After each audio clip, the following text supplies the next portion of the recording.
SoulSight. Welcome to SoulSight, a place where we don't rush answers, we sit with questions. Today's video is about something many of us carry quietly, moments when life stops making sense, when pain feels unfair, when prayers feel unanswered, when faith feels heavy instead of comforting. Today, we search for light in darkness when nothing makes sense. There are moments in life when suffering does not arrive loudly. It arrives silently. It comes as loss, as illness, as betrayal, as loneliness in a room full of people. And in those moments, a question rises, not from the mouth, but from the soul. Where is God now? If God sees everything, why does He remain silent? If God is everywhere, why do we feel so alone? If God is love, why does pain exist at all? These are not weak questions. They are human questions. They are honest questions. And honesty is where real faith begins.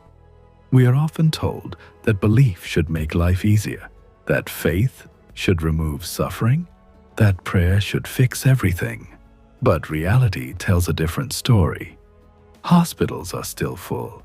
Innocent people still suffer. Good hearts still break. Tears still fall in the dark.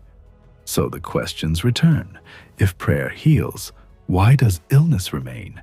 If God gives freedom, why does punishment exist? If everything happens by His will, then whose fault is sin? Sometimes faith does not collapse because of evil. It collapses because of silence, a silence that feels like abandonment. Perhaps the hardest question is not whether God exists, but whether God cares. Does He feel our pain? Does He grieve when we grieve? Does He cry when the innocent bleed? Or is God distant, unmoved, unreachable? Many people don't lose faith because they hate God. They lose faith because they feel ignored by Him. We often say God gave humans free will, but we rarely speak about its cost. Freedom means choice. Choice means responsibility. And choice means the possibility of harm.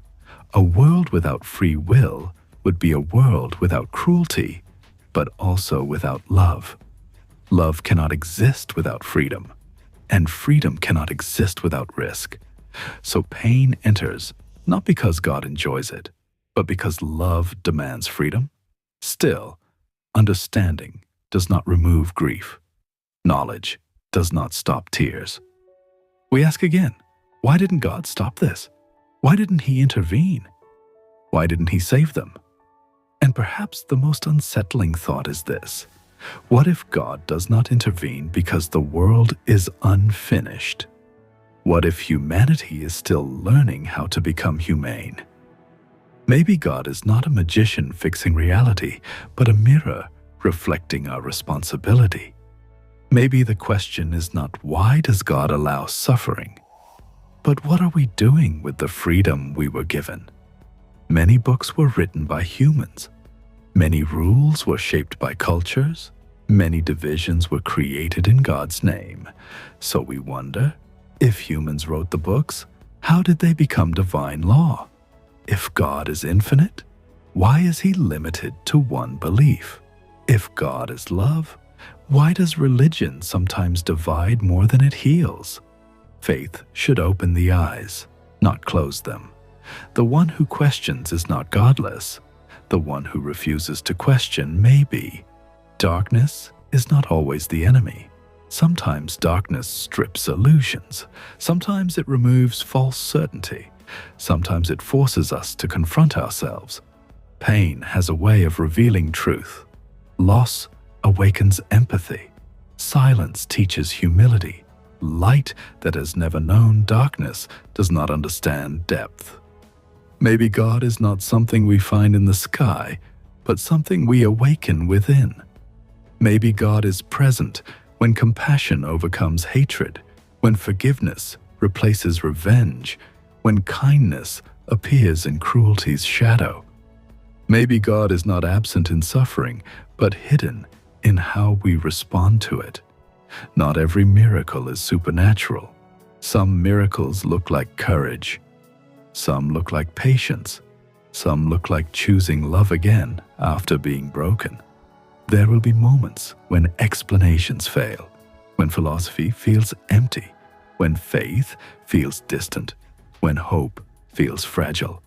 In those moments, you are not broken, you are human, and maybe meaning is not something we receive, but something we create.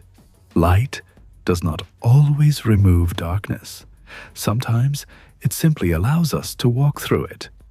Light can be a conversation, a shared silence, a single act of kindness, a moment of honesty.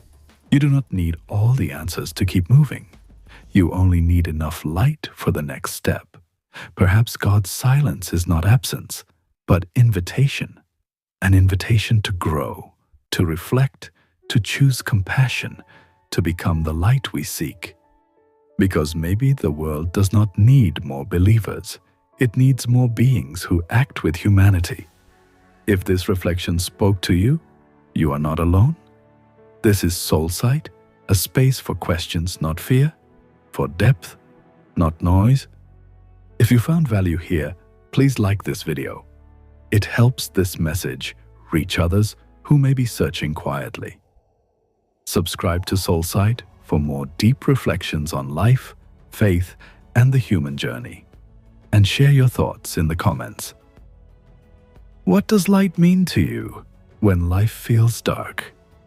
Until next time, see life through the soul.